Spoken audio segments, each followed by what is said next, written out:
O Ceará que joga na próxima segunda-feira. Já falei dos jogos do Ceará aqui. Deixa eu ver se eu coloco na tela novamente os jogos do Ceará. Até já deixar no ponto aqui o que o Rafael Teles falou. A gente vai ver os jogos da equipe do Ceará. Os jogos da equipe do Ceará. O Ceará começa na segunda-feira aqui, nesse que tá marcando aqui, acho que tá marcando, né? Bragantino e Ceará, segunda-feira, 20 horas. Na segunda rodada ele pega o Grêmio no outro sábado, joga segunda e sábado, aí a partida em casa, sábado, 18h30, Arena Castelão. E principalmente, se consegue um resultado favorável contra o Bragantino, para mim é casa mais do que cheia, casa cheíssima na Arena Castelão. Terceira rodada, vai para Caxias, pegar o Juventude. É um jogo mais parelho. Lá no Jacone é sempre muito complicado, é para qualquer time, mas se a gente for analisar o time, é mais parelho, é um jogo que dá para você competir mais de igual para igual, mas não é dos mais simples também jogar no Jacone, né? E aí, na quarta rodada, tem o Ceará e Vasco. Também um jogo que o Ceará na Arena Castelão, no dia 15 de abril, é uma terça-feira, se eu não estiver enganado. Terça-feira, dia 15 de abril, é o jogo contra a equipe do Vasco. Deixa eu ver o calendário aqui no meu computador. 15, exatamente, uma terça-feira, enfrentando a equipe carioca. Esses 4 primeiros jogos da equipe do Ceará. Vamos à sinopse aqui que o querido Rafael Teles escreveu. O Ceará é outro clube nordestino que vai entrar no Campeonato Brasileiro como campeão estadual. As missões do Vozão também foram todas bem executadas, já que além do título cearense, o clube avançou até a terceira fase da Copa do Brasil e tem classificação bem encaminhada na Copa do Nordeste. O Ceará perdeu para o Bahia, mas tem um último jogo contra o Sampaio Corrêa para consolidar o time nessa próxima fase da Copa do Nordeste. A briga do Ceará vai ser para até brigar pela segunda colocação, o que livraria o Ceará de um confronto contra o Sport e colocaria ele para enfrentar o Ferroviário em Fortaleza como mandante, ou seja, um cenário muito mais favorável para a equipe alvinegra. No Campeonato Cearense ele vence o Fortaleza no primeiro jogo do campeonato, vence o primeiro jogo da final, 2-1 primeiro, faz 2-0, depois toma um 2-1, faz 1-0 na primeira partida da final, e o segundo jogo é 1-1, toma 1-0 com um jogador a menos, e depois consegue um empate com o Pedro Raul. Nesses jogos o Ceará acabou sendo realmente bem competitivo, um time que conseguiu ser superior ao Fortaleza em termos de estratégia. Acho que o Ceará tem ainda alguns gaps no seu jogo como todo, até pelas peças que ele tem, e principalmente não é nem só o time titular, mas principalmente as reposições. O Ceará, por exemplo, tem o Mugni. Quem que é a reserva do Mugni hoje? Era o Matheus Araújo, menino que veio do Corinthians, tinha perdido espaço completamente na equipe paulista.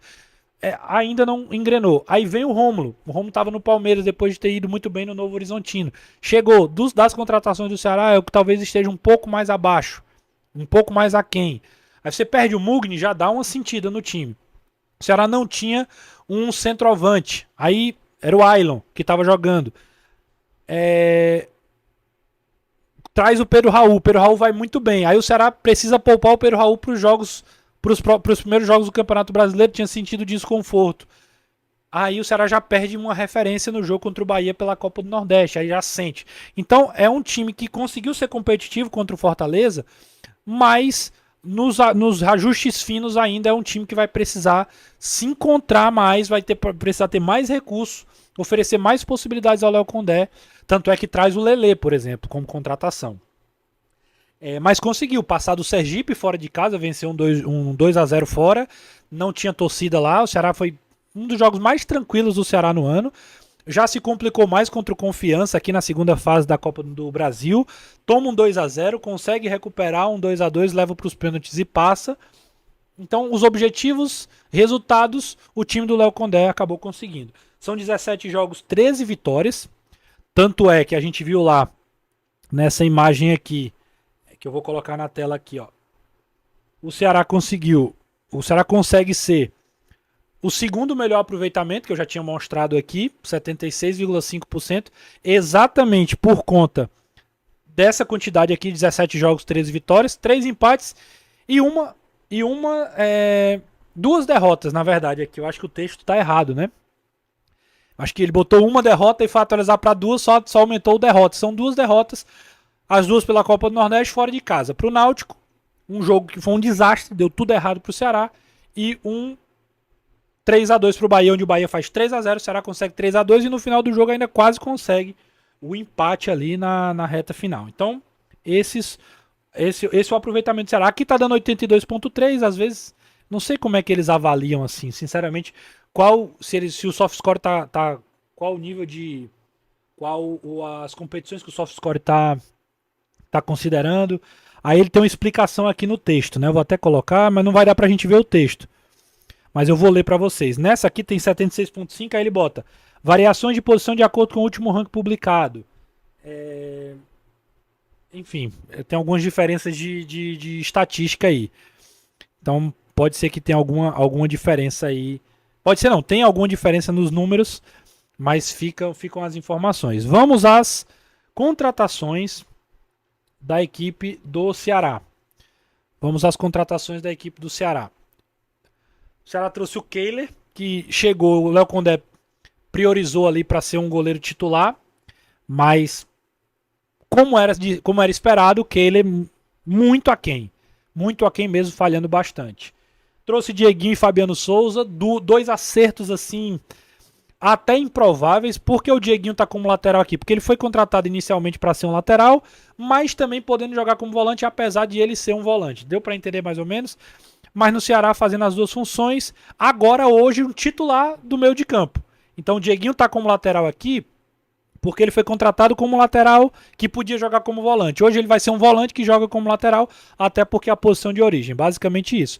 E o Fabiano, um cara que estava num time pequeno de Portugal, o Dimas, né, que é o setor de inteligência do Ceará, já tinha pinçado no mercado e traz o Fabiano aí, que tem sido uma boa surpresa para uma posição tão carente. E o Ceará perde o Rafael Ramos logo no começo do ano, no primeiro jogo do ano o cara machuca, com 3 minutos de jogo, 1 minuto e pouco na verdade. E aí o Fabiano acaba dando conta do recado e dá tempo agora a recuperar o Rafael Ramos, que apesar de muito criticado no passado, terminou com um pouco mais de credibilidade aí por parte do torcedor, certo? A defesa para mim o grande gap do Ceará. O Ceará trouxe Marlon, que era titular no Cuiabá, começou muito criticado, hoje já tem um pouco mais de confiança, foi bem nas finais do Campeonato Cearense. William Machado, que acabou ficando com a posição do Ramon, que machucou, vem do Operário, primeira Série A da vida, né, isso pode contar. Éder, que veio do América Mineiro, Marcos Vitor, que veio do Bahia, esses caras mesmo para compor o elenco. O Nicolas para ser reserva do Matheus Bahia, que caiu de produção ao longo da Série B do ano passado. Esse ano começou e voltou a jogar no nível que ele chegou aqui. Voltou a jogar na primeira, no seu prime, né? O Matheus Bahia fez grandes jogos, inclusive defensivamente, que era uma das carências que ele tinha. Fernando Sobral, titular hoje, no lugar o Richardson vai precisar passar inclusive por cirurgia, por causa da fascite plantar. E aí do meio para frente o Ceará tem acertos e jogadores que ainda não deram certo, né? Se a gente falar de acertos, Fernandinho, Pedro Henrique, Galeano, Pedro Raul são jogadores que chegaram e já deram retorno. O Galeano até um pouco mais instável, não é um titular absoluto, mas tem crescido bastante de produção. Gols e participações em gols nos últimos 4 jogos. Fernandinho e Pedro Henrique acho que são caras que ajudam. O Fernandinho caiu de produção, começou muito bem, mas aí acabou sendo talvez um dos jogadores que mais tem minutos no ano. E caiu de produção, tá voltando, fez um gol, um gol contra o Bahia.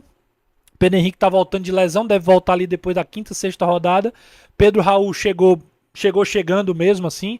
Não é um jogador de primeira prateleira do cenário brasileiro, mas para necessidade, pro nível nordestino, é um cara que vai talvez ajudar demais o Ceará nesse padrão de jogo, de um time mais reativo, que joga no cruzamento, que joga com um pivô para segurar a bola e oferecer possibilidades ali de articulação e jogo mais aproximado com Mugni e os pontas, Ailon e etc. E os outros um pouco mais abaixo. Matheus Araújo com menos minutos. Rômulo é um dos que eu esperava mais, vem jogando mal. Martinez, um que chegou também com boas indicações do futebol argentino. Muito, muito assim, muito limitado mesmo, até agora. Bruno Tubarão chegou machucado, recuperou, machucou, não jogou ainda. E o Lele, que é um nome que ainda não jogou, né? Que o Ceará aposta aí que pode ajudar tanto o Pedro Raul, como também jogar pelos lados. O Léo Condé gosta dessa variação.